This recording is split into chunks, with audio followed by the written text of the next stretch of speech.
Morning students. Today I'll take the third chapter from First Flight, Two Stories About Flying. The chapter Two Stories About Flying is the combination of two inspiring stories, his first flight and the black aeroplane. So today in this video I'll cover the first part, that is his first flight, written by Liam O'Flaherty. About the author, students, you must remember the name of the author because it can be asked in your exam.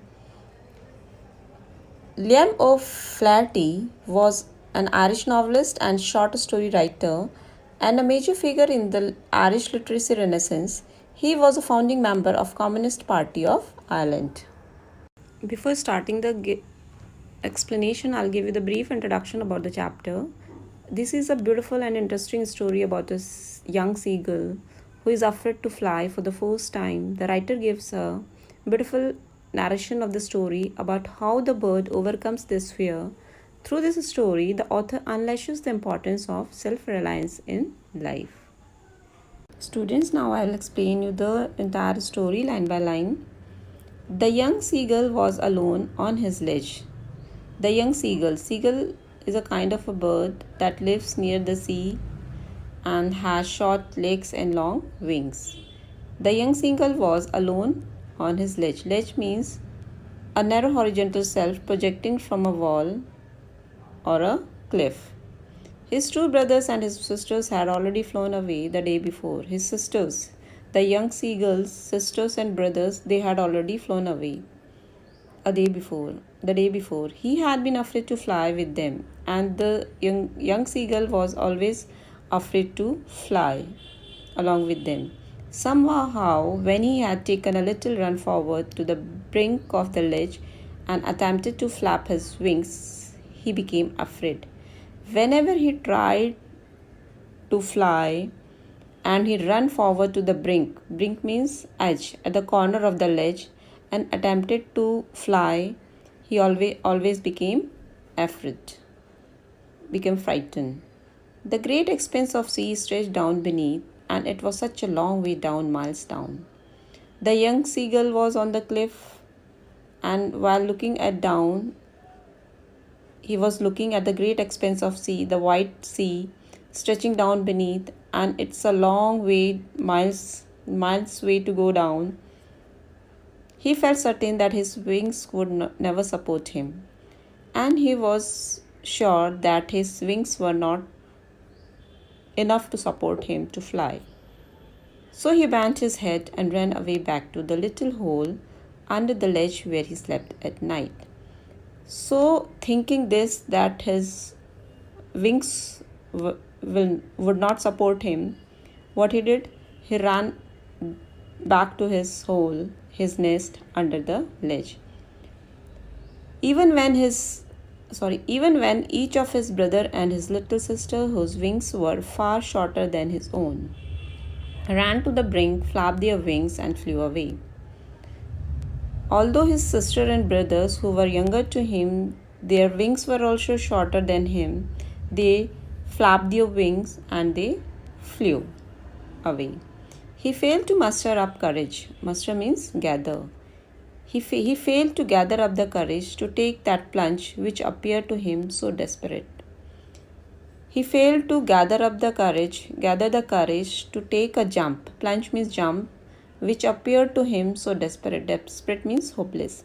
He became hopeless because he was not able to gather the courage to fly. His father and mother had come around, calling him shrilly, upbraiding him, threatening to let him starve on his ledge unless he flew away. But the life of him, he could not move. So his father and mother, they came around him and calling him shrilly. Shrilly means in high pitch they were calling him, upbraiding him. Upbraiding him means scolding him and threatening him that they would not give him food and he would die with a starve on his ledge unless he flew away. But for the life of him, he could not move. Even after trying hard, he could not move. There was 24 hours ago. Since then, nobody had come near him. So he was left all alone on the ledge, starving for 24 hours, and nobody had come near to him. The day before, all day long, he had watched his parents flying about with his brother and sister, perfecting them in the art of flight, teaching them how to skim the waves and how to dive for fish. All day long, he watched his parents fly with his siblings and teaching them how to skim the wave and how to dive for fish, how to dive for food. They are his parents were teaching the art of flying or the art of hunting food to his siblings. He had in fact seen his older brother catch his first herring and devour it. In fact, he had seen his older brother catch his first fish, herring is a kind of fish, sea fish, and devour it and ate it quickly, standing on a rock. And he was watching all this thing when he was standing on a rock, on a ledge. While his parents circled around and raising a proud cackle, and his parents and his siblings, they felt proud, and they had made a circle and they were making a proud cackle. Cackle is a kind of sound. And all the morning, the whole family had walked about on the big plateau midway down the opposite cliff, taunting him with his cowardice. So, in the morning, the whole family they walked to the opposite cliff. There was a plateau. They reached there, and they made fun of the young little seagull. Why did they make fun of the young little seagull? Because he didn't know how to fly. He didn't take any initiative to fly because of his cowardice. Cowardice means because of his fearfulness. The sun was now ascending the sky, blazing on his ledge that faced the south. The sun had risen in the sky, and it's blazing, it's burning. He felt the heat because he had not eaten since the previous nightfall, and the young seagull felt so hot because he had not eaten since the previous night. He stepped slowly out the brink of the ledge and standing on one leg with the other leg hidden under his wing. And he stepped slowly out of the corner of the ledge and stood in such a way that he had hidden his one leg under his wing. He closed one eye, then the other, and he closed his eyes. He closed his both the eyes and pretended to be falling asleep. Why did he pretend to fall asleep? Because he wanted to gain the attention of his family. Still, they took no notice of him, but still, they didn't notice him. He saw his two brothers and his sisters lying on the plateau, dozing with their heads sunk into their necks. And on the opposite side, on the opposite plateau, what did he see? He saw his brother and sisters were sleeping, their heads were under their neck. His father was preening the feathers of his white back. And his father was preening means cleaning, and his father was cleaning the feathers with his beak. Only his mother was looking at him. She was standing on the little high hump on the plateau. So only his mother was looking at him because as she was standing on the little high raised part on the plateau, her white breast thrust forward and she was leaning forward. Now and again she tore at a piece of a fish that lay at her feet. She was tearing a piece of a fish that was at her feet and then scraped each side of her beak on the rock, and then she was scraping means rubbing her beak on the rock. The sight of the food maddened him. So on seeing the food, the little young seagull became mad because he was hungry from last night. How he loved to tear the food that way, and he also loved to tear the food that way, scraping his beak now and again to wet it, and he also cleaning his beak now and then to sharpen it. Ga ga ga, he cried, begging her to bring him some food. So when he saw his mother was standing there with a piece of food, he begging her to give him some food, bring some food for her. Gao ko a, she screamed back derisively. But she kept but he kept calling plaintively. She screamed back in a mocking way. She make a fun of him. But he kept calling plaintively means sadly. But he kept calling sadly to his mother because he was so hungry and he wanted to eat something. And after a minute or so, he uttered a joyful scream. And after a minute, he changed. Earlier he was calling in a plaintively, now he started screaming in a joyful manner, in a happiness way. His mother had picked up a piece of fish and was flying across to him. And his mother had picked a piece of fish and started flying towards him. He leaned out. He leaned out eagerly, tapping the rock with his feet. When he saw his mother is bringing fish for him, he was very happy and he started tapping the rock, trying to get nearer to her as she flew across. And he started to go near to his mother. But when she was just opposite to him, when his mother reached nearer to him, she halted, she stopped, her wings motionless. She stopped flying in the air and she became motionless. The piece of fish in her beak almost within reach of his beak, and the piece in her beak was about to reach to the young seagull. He waited a moment in surprise. When he saw the fish near to him, he became surprised, wondering why she did not come nearer, and she was wondering why his mother is not coming nearer to him. And then, maddened by hunger, he dived at the fish. As he was hungry from last one day,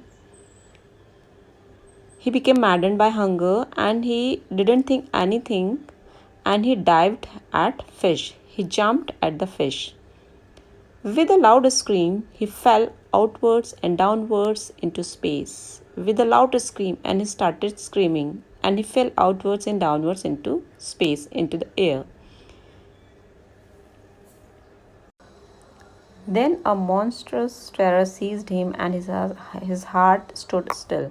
And his heart became still, and he was horrible. He was seized by a horrible terror. He could hear nothing. He was not able to hear anything. But it only lasted a minute. And this was for a minute. This happening was for a minute. The next moment he felt his wings spread outwards. Then the next moment he started feeling that his wings are spreading outwards. Means his wings started moving. The wind rushed against his breast feathers, then under his stomach. He could feel the air against his breast feathers and stomach and against his wings.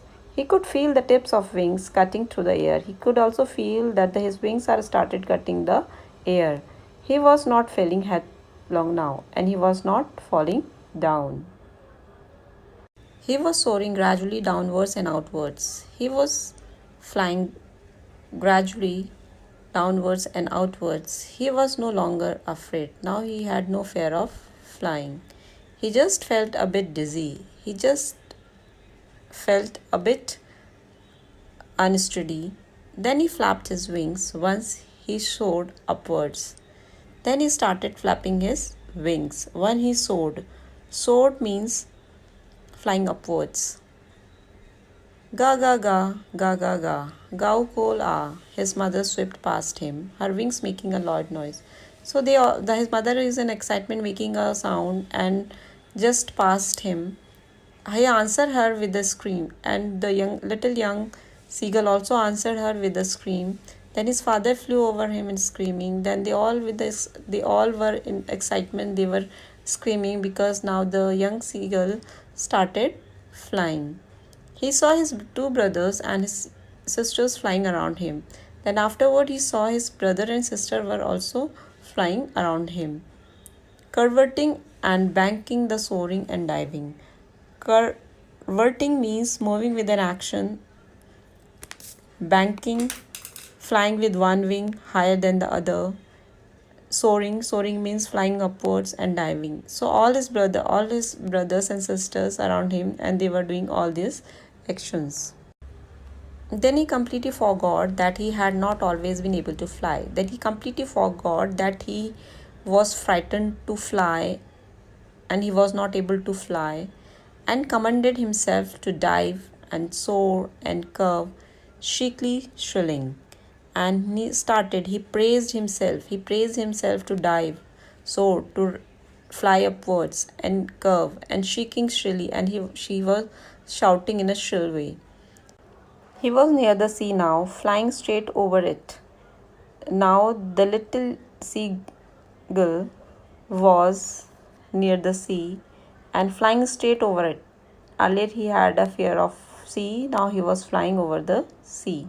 Facing straight out over the ocean, he saw a vast green sea beneath him, and he saw there was a vast green sea beneath him. He was just flying over the sea with the little ridges moving over it. Ridges means wavy edges. And he turned his beak sideways, cawed amusedly, and he made a cawing sound. His parents and his brothers and sister had landed on this green flooring ahead of him. So his parents and his brothers and sisters had landed on the green sea ahead of him. They were beckoning to him, calling shrilly. They were calling him shrilly in a high pitch, in a shouting way. He dropped his legs to stand on the green sea. His legs sank into it.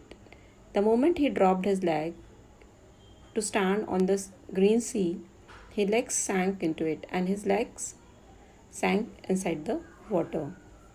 He screamed with fright and attempted to rise again, flapping his wings. And he shouted with fright in a frightened way, and attempted to rise again himself while flapping his wings.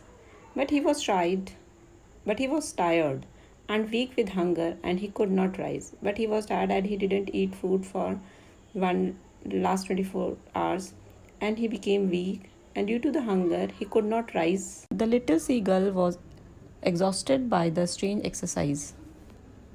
His feet sank into the green sea, and then his belly touched it, and he sank no farther. And his feet sank into the water, into the sea, but his belly just touched the surface of the sea. And he sank no farther, and he didn't sank.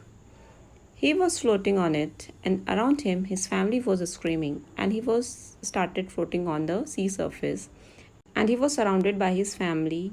They were screaming in joy, praising him, and their beaks were offering him scraps of dogfish, and they were giving him a scrap of dogfish. He had made his first flight. So this is the way the seagull had made a first flight. So student, this was the beautiful story of a young bird who initially had a fear to fly, but due to hunger he overcome with his fear and showed his courage, confidence, and was able to fly. Similarly, the same way, if you have fear in you, you cannot do anything in your life, but if you have courage, confidence, you can achieve anything in your life.